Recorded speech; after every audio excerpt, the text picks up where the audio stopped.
The center is to facilitate efficient and cost-effective approach to contamination management and environmental restoration,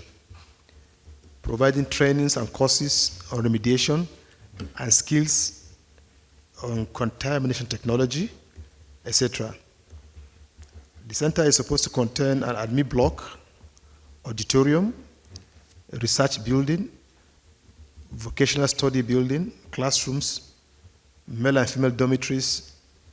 library, clinic, chapel, water supply facilities, shopping complex, clubhouse, block of 3-bedroom flats, block of 2-bedroom flats, block of 1-bedroom flats, sport facilities, and other facilities for recreation.